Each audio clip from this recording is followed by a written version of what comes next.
Hey, welcome back to the Spotlight, everyone.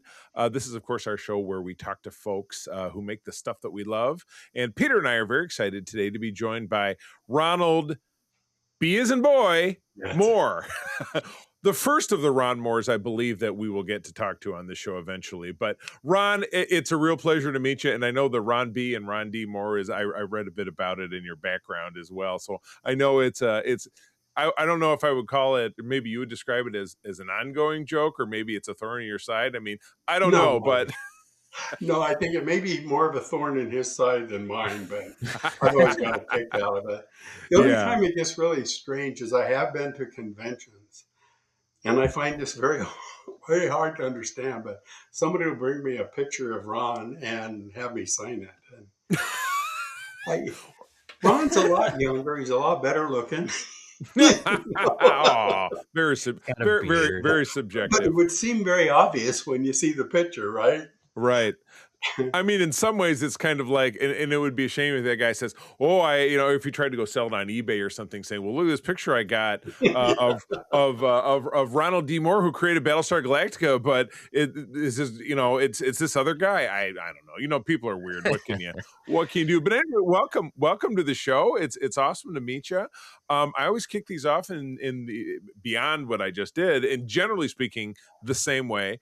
Talk to us about how you got started in this wonderful life of Star Trek and in the entertainment business in general. It's interesting. It's just from a very young age, I just always enjoyed movies.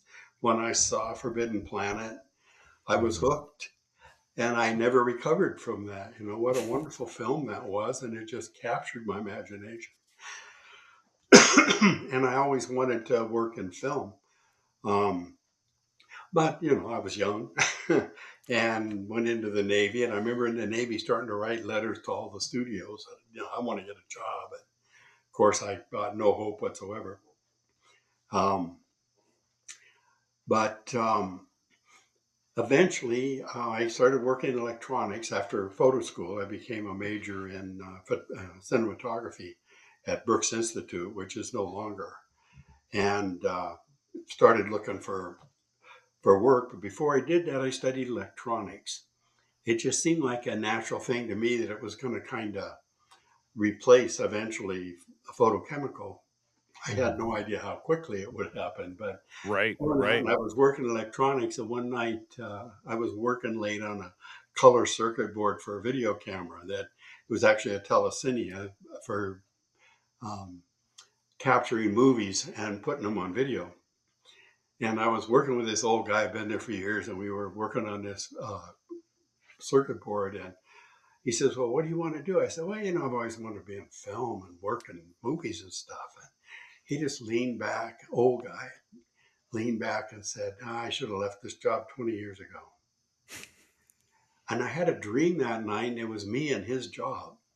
Oh, yeah. And Yeah. the next morning, I quit. And all my friends are saying, "What do you do? Go get a job first." And I'm like, "Well, no.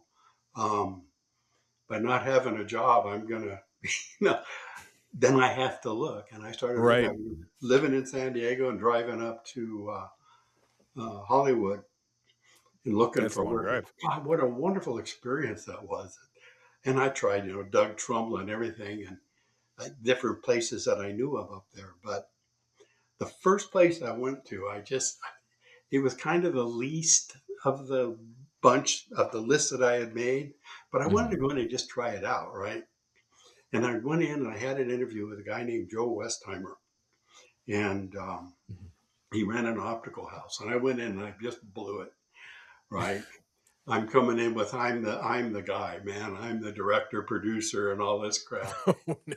Everything that you could do wrong. And I walked out and I realized, well, that's why I wanted to go to this place first. And then I kind of settled down and found out that most places where I went in to interview, they were really helpful. They'd send me to other places, and I met some of the masters, the old guys that had been in the business for years.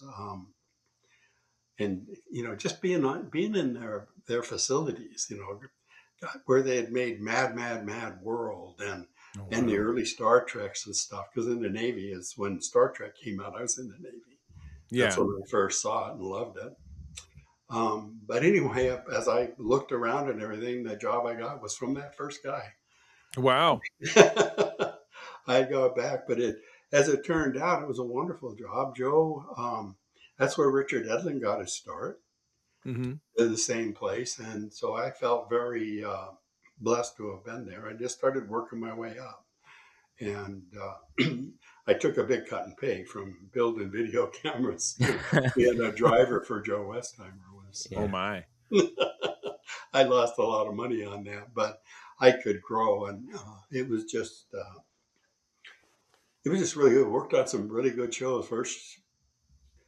One of the first movies I worked on was Muppets, the first Muppet movie. Oh, the Oh very god. first one. Yeah. So when I was Wow. a kid, very And young, yeah. right at the same time, there was another movie, and this I know is going to knock your socks off.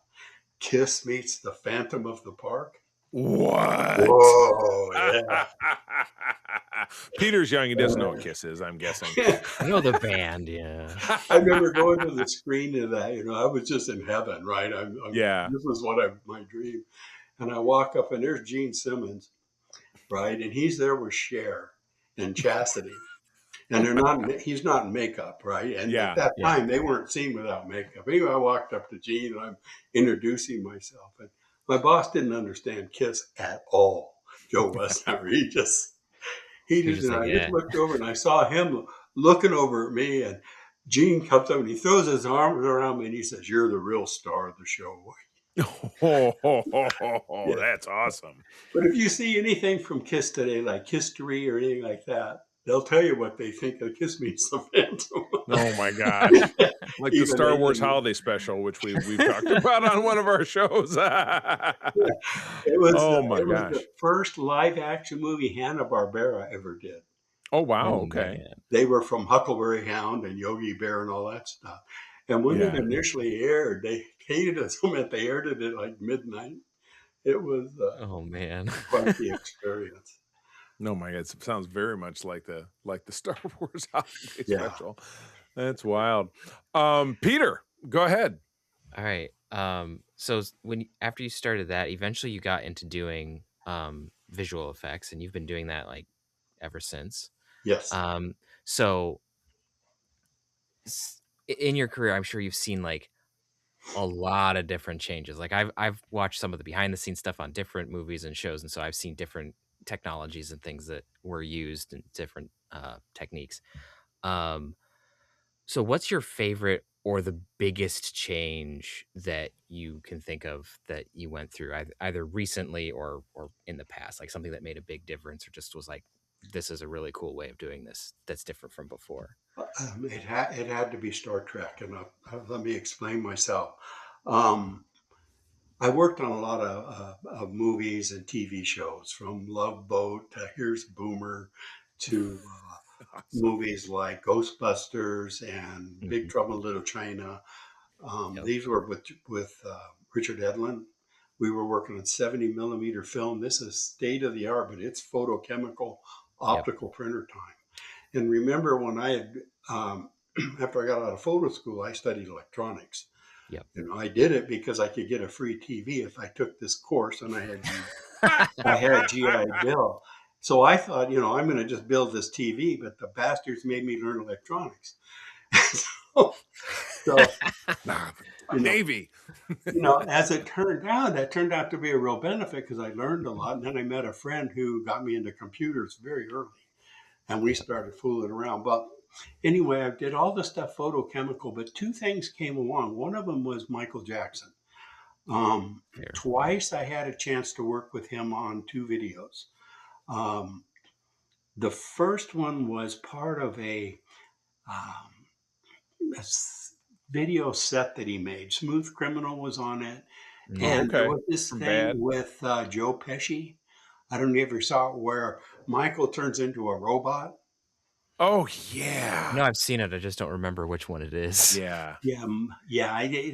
There's a lot of different ones in there, but that was the first time I had a chance, and that was the first time I touched on to actually working in video compositing.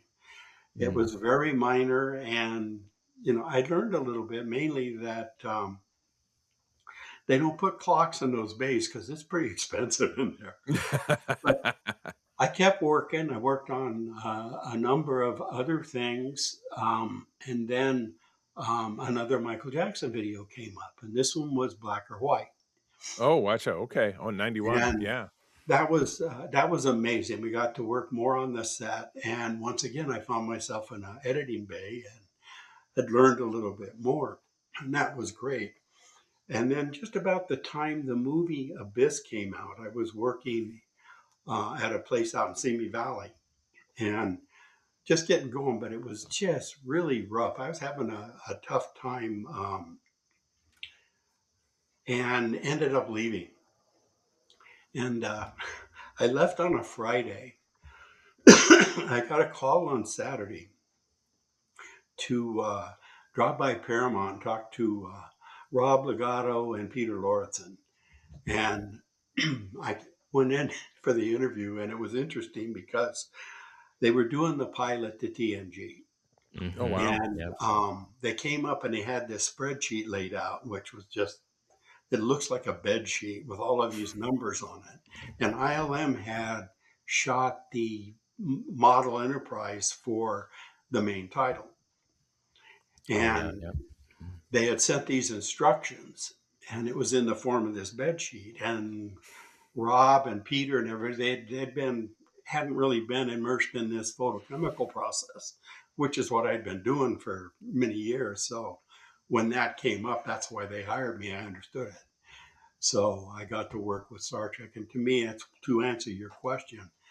Star Trek made that decision at that point that they weren't going to have a negative. And up to that point for television, everything had a negative because if you had a negative, you could make a print, meaning you could show it as a movie in Spain and Europe, anywhere, put a different soundtrack on it and run Yep. it. But once TNJ came along, as far as I know, that was the third um, television show to do it.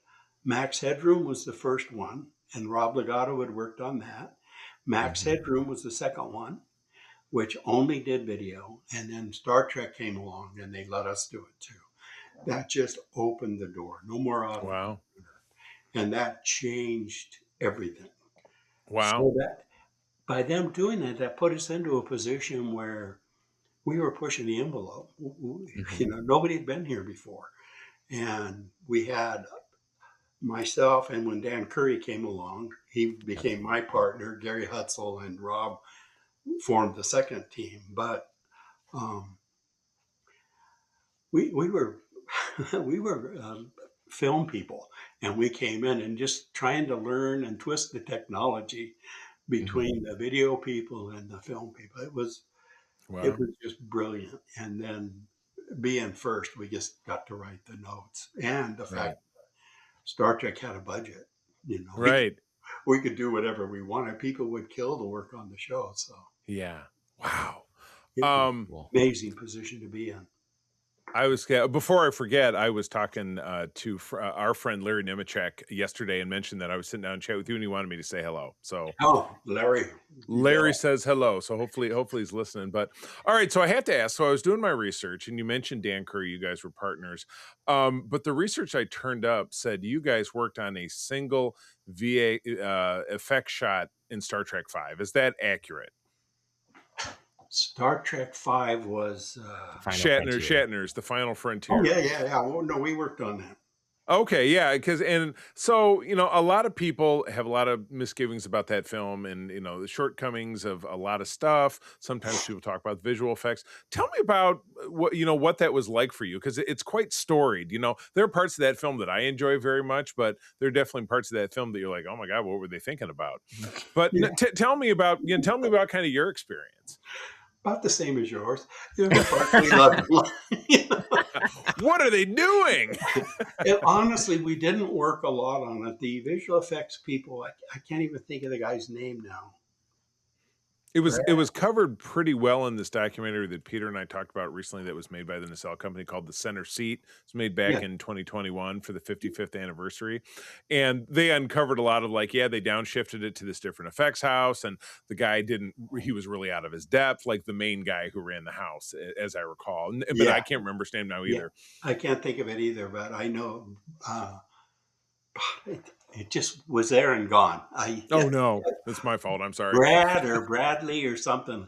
Brad, anyway, it doesn't matter. We came in very early, just as he was starting to film it. And one of the things was there was a commercial that was done.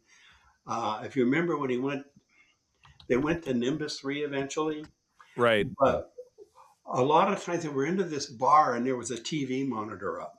And right, then the TV monitor, they were trying to sell property on Nimbus 3. right. Yep. Right.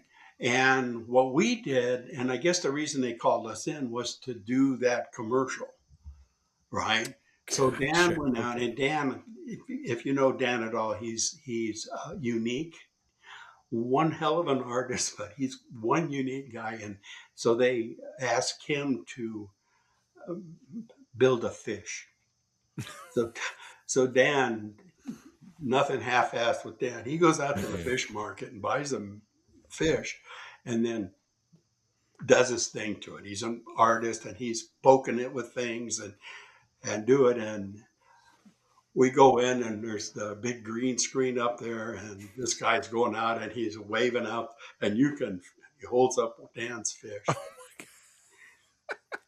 And it was just a crazy experience, but it was the first day of filming for Bill.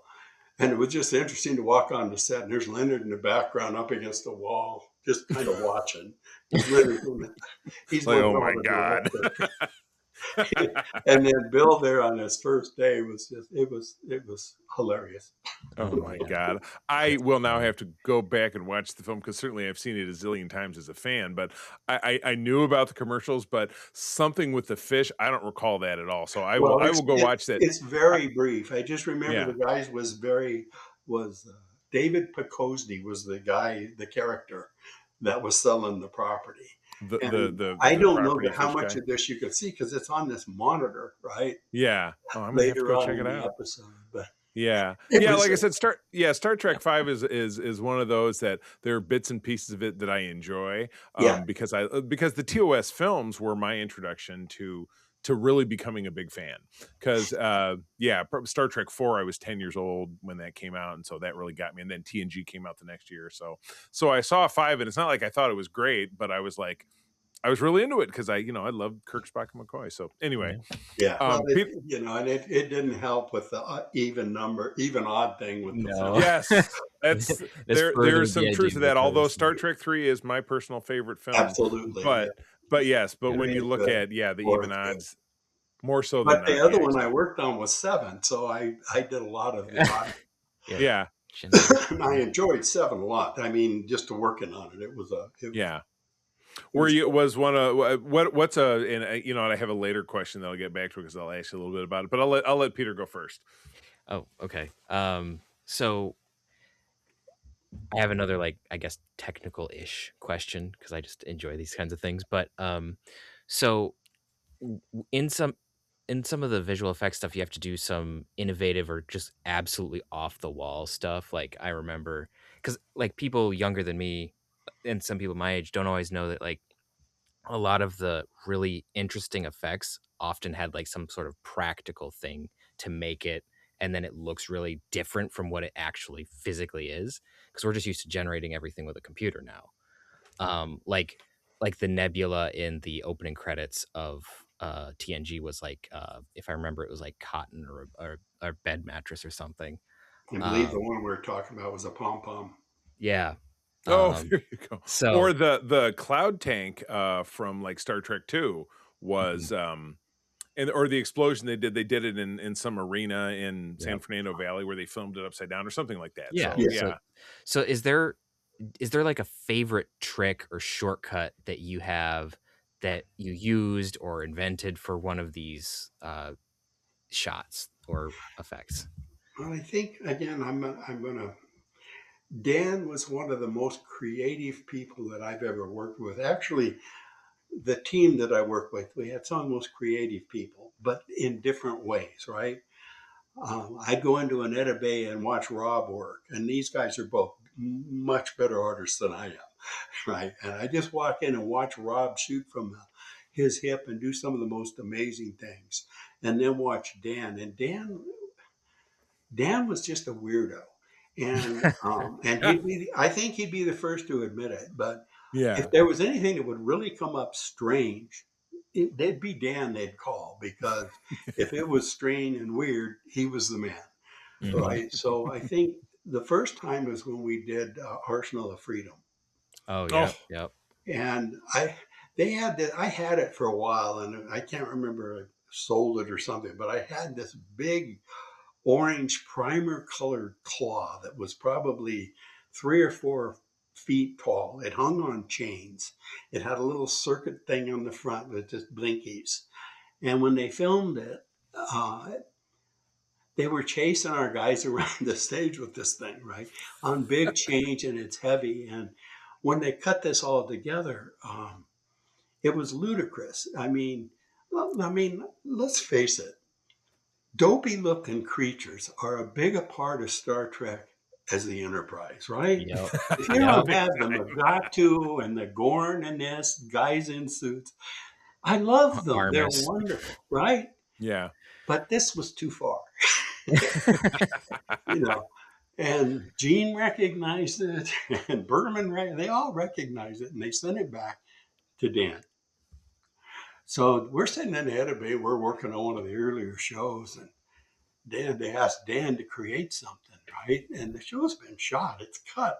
We haven't got much time. So he's sitting in the corner of the bay and he's cutting things up. I remember he would go over to the store and come back and he'd buy stuff and he'd be cutting up trash cans, plastic, and coming up Yep. with stuff. And then, nah, this doesn't work. And this, and he goes over to the pick and save and comes back.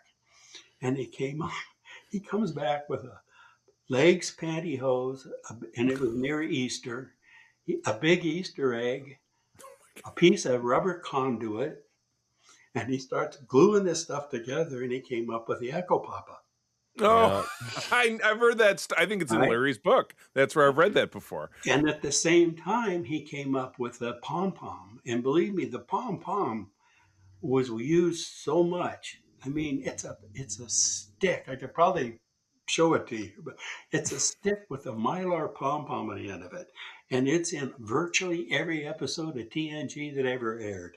I mean, it's everywhere. Maybe not in the first episode or two, but even there, I'm thinking it was, because of the way the shows were put together. I Yeah. don't believe it missed heaven. Anyway, he made this thing, and we were all sitting back going, Jesus, Oh man. my gosh. That thing should still be getting residuals, is what you're Yeah. saying. MVP for TNG. Rob walked by and he looked at that thing and started calling it the Evan Rude. Oh my gosh. And then I remember Dan, he started to lose faith, and he was like, "Oh, man, do you think I went too far?" So he went over, and he's a master of Tai Chi. He's got this thing on the stick, and he's shooting it and running it around. And Oh my finally, we gosh. come up and we're compositing this stuff together, and we're like, "Oh man, I don't know if we're ever going to buy this stuff or not." Oh my So we're gosh. starting to get really worried because they haven't seen it, and we're running out of time. Yeah, right. One day we see this guy in the hall. We're in the edit bay, and he comes running by with some tapes. We're like, "Well, what are those?" And they said, "Well, those are the teasers for the episode Arsenal of Freedom." "Oh, we want to see them." So we put on the tape and we look at it, and there's like I didn't know, like a 20-second, 15-second, and down to a 5-second teaser to put up for the show that they're going to rerun it in commercials, right? Right. And we're looking at it. When he gets down to that 5-second one, the dopiest shot we had, the one we were the most concerned about, is the only one that was in there. Oh, It's him with that super. Oh my god. And now I have to go to YouTube to see what I can find to see if it's out there somewhere. Oh, we just thought that was just so hilarious, but it was a Oh my winner. god. Oh my goodness, that's Yeah. totally crazy. All right, I have a question. And it'll be quasi disengaged from Star Trek, but I've seen the DS9 guys on the Star Trek cruise as the Rat Pack, and I know they tour and stuff. Yeah, yeah. But you are a part of the Enterprise Blues Band where you play the electric guitar. You have been in the past. I don't know if you're Yes. still active, but Yes. tell me all about it. That's totally awesome. It all had to do with Vaughn. Yeah, I've been a big surf guitar fan for many, many, many years. Surf has come and gone many times. Currently, it's yeah, gone. It'll come back. But there was an right. episode in Voyager. Offhand, I can't think of the title of that episode. But anyway, I got a call from my boss, and he said, Paris is going to be working in his garage, and we want to get some Oh, music up there. What do you Alice. think? Isn't that Alice? I said, it's got to be surf, man. You Right. know, and my boss came over to the house, and I got big surf club. I started playing and everything. And eventually called up Dick Dale. And I wanted Dick Dale, who's king of the surf guitar, Oh right? yeah. Oh yeah. And I called him up and I wanted him to do a song, right, for Star Trek. And he was kind of into it. And so I took her back to the boss and said, yeah, Dick will do it. And then they got all nervous because they didn't want Dick to be able to commercialize. So what they decided to do was use some of his old songs, and Dick let them. The interesting thing, and this blew me away, is that they ended up with one of his songs, and then the show opens in the garage, and Dick's playing, and Paris is working on the car. Well, when the show was posting, Dennis McCarthy comes up to me, and he says, "You got Dick Dale on the show?" I said, "Yeah, I was really glad to do it. In fact, he's going to come and take a tour." And he said, I used to be a Deltone. And I'm like, what? You used to play with Dick Dale? He said, yeah, man, early, which just cracked me up. That's awesome. So he Wow. got another Dick Dale song in the end of the episode, which blew me away. I mean, you have to go back and Anyway, watch that one again. That's awesome. well, if you watch it from the disc, because if you watch it streamed, they took it out and put Oh, some I do have generic all the music discs. in it because of I'm Wow. I'm rights. hardcore. I do have all of the discs This is because I why don't. I own Yeah. discs. Broke my heart. They Exactly. tore him out of it, but it had to do with rights and stuff. Right. But Yeah. Yep. Yep. Yep. anyway, we were on a cruise, one of the Star Trek cruises, and I had picked up an ukulele, just a cheap thing that I was fooling around with. And Vaughn, I play for myself. I have no talent whatsoever. I just enjoy playing it, right? Yeah. And Vaughn talked me into playing with him on a cruise, on the Star Trek cruise. And so one I night I love I'm it. out and we go out. We're getting ready to go on, and Vaughn's in the back, and he's like, what are you doing, man? You're the Still blues pro. on I'm, this one. Yeah. I'm nervous as hell. I've never played in front of people before. And you're the That's one funny. drinking? That's Oh my gosh. great. Anyway, I got up and I played one of Dick Dale's song. Vaughn played the rhythm to it. And I played Mezzaloo for it. And I just remember George up dancing and stuff. Oh It was my just gosh. a real treat. And after that, then he formed the blues band. Oh, that's I fantastic. played Yeah. with it. We have a couple of CDs out. And in Oh fact, man. just yesterday, I happened to be, I can't remember why, but um, I saw on YouTube the Redford Blues. Hmm. And Yeah. on YouTube, and some fan had taken one of our blues band songs where I'd played my guitar and Yeah. put together all the things of the red shirts being killed. Oh my God. I just Now I have stumbled to around check that. that That out. was hilarious. That's That's fantastic. No, I awesome. love my wife and I are regular cruise goers. We've been on three. Three of them we're on it again next year. And the first one we went on back in 2023, the Rat Packers run. So Vaughn. So I got a chance to chat with Vaughn. Super nice guy. He's a Uh wonderful guy. yeah. I've Well, never hope to see you. done one of the big cruises. I've only done the one they call the cruise trek, and there used Oh, to okay. be one that was sea trek. I did one of those. Back in the day, yeah. Yeah, Yeah, now they have through, they have the big one that yeah. we go on. So, yeah, so with our first one was out of LA, and then the last two have been out of, Florida, and Well, next year is New Orleans. So it's an awesome experience. and So next year's out of New Orleans? Nice. yeah, yeah, Oh, yeah. that'd be fun. Really looking forward to Rollins. it. So, all right, Peter, take us home. Okay.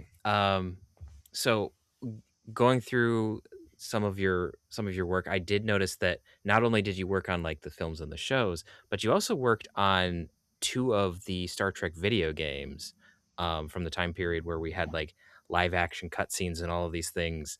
Yes. So which I'm a big fan of, and I enjoy both of these games, Star Trek Borg and Star Trek Klingon. So how was it working on those projects? And since they lean kind of more towards the interactive movie side of video games, was it too different from how you normally went about stuff, or was it kind of similar? No, there was a lot of similarities because we wanted to tie it together, but the budgets were definitely different, and Yeah. but you had more time, and that's good Right. too because you can do it cheaper if you have more time. The disappointing thing for me was that even back in those days, I preferred to use a Mac, and I don't. They gave me copies of these things, and I never got to play them because I wouldn't run on my machines Yeah, they're all Oh, DOS. for oh, some yuck. reason. I don't know. Are Yuck. they still out there? Yes, actually, there maybe I can send it to you afterwards, but someone, did some video remastering of Borg, and it now is playable in a web browser, so you can Oh, play it that's the on one Oh, with both. really? Delancey, isn't it? Mhm, Oh, that's That's the the one one yeah. with with If you got a Delancey. link to that or something, I'd like to. I have a PC as well. I yeah. do have both I computers, I but don't know where I have not been able to find Klingon, but I know that you can do I know that Borg is around. oh, I So, have to look at that. cool. It'd be fun to look at it again. Yeah, That was a Nice. long time ago. yeah. Cool. Cool, cool, cool. Well, my God, Ron, this has been awesome. Thanks for hanging out with us and doing this. What if anything are you working on these days? Where do people find you? I'm pretty much retired. I'm living in Vegas. I usually try to drop by the conventions there in August and say hi to Okay. a lot of friends. Cool. Yeah. Awesome. Very good. Well, again, thank you for hanging out with us. This has been a blast. Viewers, please visit, obviously, patreon.com/Secret Friends Unite, where you can find all these and, of course, all of our regular socials, where you can listen to about almost 100 now great interviews that we've done, just like with people like Ron Moore. Ron, thank you again, man. You have a great My evening. pleasure. All right. This podcast is part of the Secret Friends Unite podcasting network, available on Apple Podcasts, Spotify, and podcast services around the galaxy, as well as video on our YouTube channel. You can support Secret Friends Unite by becoming a Patreon member, get bonus programs and more over at patreon.com/secretfriendsunite. Join our Discord community for even more discussions on all things geek. For all the latest updates on Secret Friends Unite, make sure to follow us on Threads at secret.friends.unite and visit secretfriendsunite.com. Find our merchandise at TeePublic and Redbubble. Thanks for listening, and may the Force live long and prosper.